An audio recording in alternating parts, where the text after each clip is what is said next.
North Korean leader Kim Jong-un had been briefed, as I said, on military plans to potentially strike the U.S. territory of Guam. Kim Jong-un listened to a report of determination of General 𝐷rump at the center of the command on the proposal of converging fire of the Guam Island the strategic force is now preparing.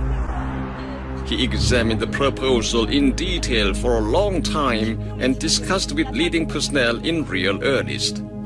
He praised the strategic force of the Korean People's Army for having mapped out the proposal very minutely and prudently according to the plan and intention of the Workers' Party of Korea, and inspected the preparations of firing for part demonstration. Hearing the report of the commander of the strategic force that they have finished the preparations for converging fire of the Guam Island and are waiting for an order of the party central committee, Kim Jong-un said, "The senseless military confrontation of the U.S. imperialists has put noose around their neck with their own hands. We will watch more the attitude of the silly and stupid Yankees who are spending a tiresome time threatening their miserable lot. I would like to give an advice to the United States, which is acting senselessly without any measures and thus bringing the situation of the Korean Peninsula to the worst phase of explosion. The United States had better ponder on the merits with its clear head. Which side is more unfavorable under the present circumstances? For relaxing the situation and preventing dangerous military conflicts in the Korean Peninsula, the United States, which has deployed a lot of nuclear strategic hardware around us and caused a troublesome situation, must take a correct option.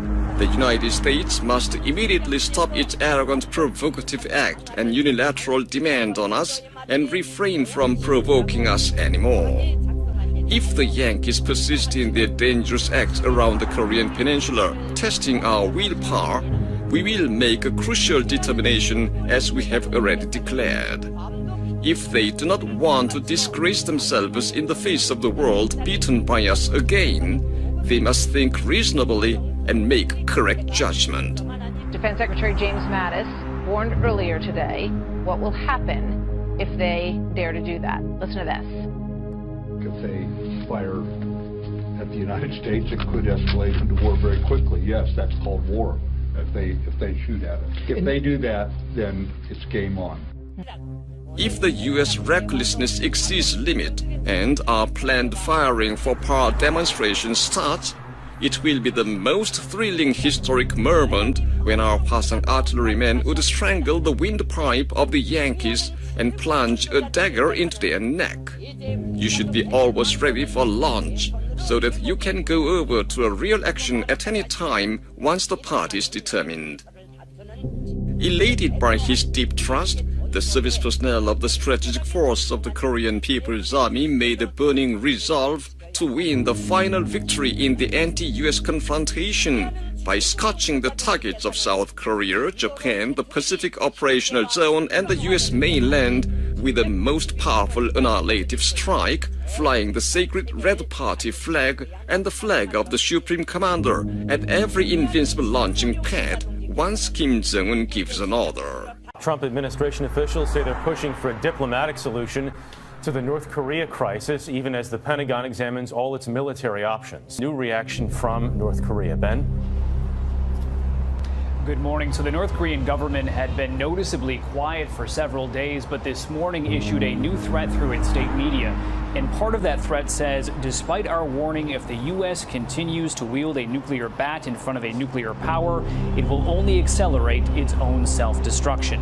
Now, earlier today, the U.S. and Japan conducted large-scale joint military exercises on Japan's northernmost island. And over the weekend, Japan installed 4 missile interceptor systems, which could be used to shoot down North Korean missiles that fly over Japan. The United States must remember this. Any attempt for preemptive attack, frequently talked about by the U.S. military war fanatics, will be mercilessly destroyed by a preemptive attack of our style. Immediately after the U.S. reckless attempt for preemptive attack is revealed, our preemptive attack will start to make Seoul and the whole area under the control of the 1st and the 3rd South Korean field armies a sea of flames and lead to a simultaneous attack at the whole depth of South Korea and total strike to overpower the launching bases of the U.S. forces in the Asia-Pacific operational area. Meanwhile, the chairman of the U.S. Joint Chiefs of Staff met with South Korea's president today in Seoul. Marine General Joseph Dunford said the United States is ready to use what he called the full range of its military capabilities to defend itself and its allies from North Korea.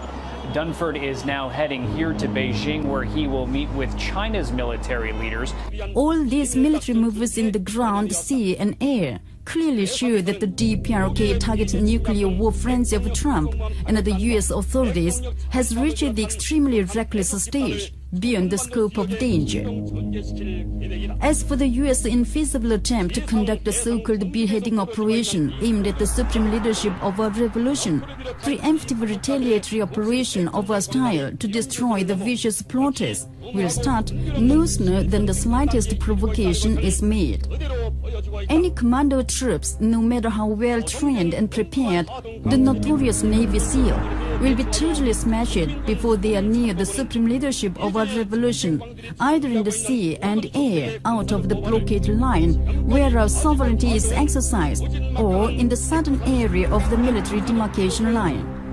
Once the U.S. moves for preventive war are detected, our army will immediately turn the U.S. mainland into a theater of nuclear war. It must not forget even a moment that its escalating attempt of aggression will only result in tougher military countermeasures of our army. If the United States follows the road of military adventure in disregard of the stern warning of our revolutionary armed forces, the miserable ruin of the American empire will be further accelerated at fast speed. Defense Secretary James Mattis said yesterday that a shot at Guam would, quote, could quickly escalate into war, and that the U.S. would not allow North Korea to use this island for target practice or relief to officials here. This information at least gives us reason to believe that Kim Jong-un has kind of paused his intention of shooting anything in our direction. The U.S. Secretary of Defense Mattis, the chairman of the U.S. Joint Chiefs of Staff Danford, the U.S. Joint Special Warfare Forces Commander Thomas, and other military fanatics of Pentagon repeatedly emphasized the need for the beheading operation, preemptive attack on North Korea, secret war, internal disturbance operation, and special operation. Synchronizing with it, the 82nd Airborne Division, the only paratrooping division of the U.S. imperialist aggression forces, started a larger-scale paratrooping and deployment exercise to be sent to the Korean front. And the 25th Light Infantry Division and the 10th Mountain Warfare Division are staging an exercise to be adapted to the geographical situation of the Korean Peninsula. The formations of B-52H strategic bombers conducted a drill for dropping PDU-5B leaflets for psychological warfare at the Edward Air Base in California State as part of a secret operation to cause disturbance in the depth of our army.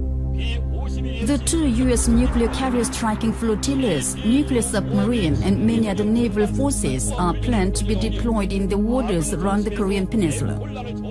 Now, the ball really is in North Korea's court. They can back down and take the Golden Bridge out that we have offered them, and that's what I think all of us hope will happen.